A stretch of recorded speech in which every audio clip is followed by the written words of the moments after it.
Okay, for this job, you'll need the following tools, maybe even a few more. A tile glass, a drilling bit, masking tape, drill, not that one obviously, not that bit, I'll replace that. Line it up until it's straight, like so. Mark it, mark where they are, and then remove it.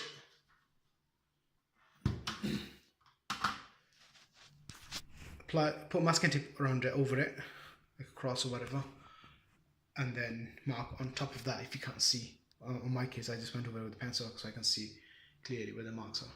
Now what I'll do, I'll take a little screw or a nail, whatever, like this one, using a soft mallet, a hammer, soft hammer, just prick the surface of the tile gently. I'll press gently just to penetrate the surface.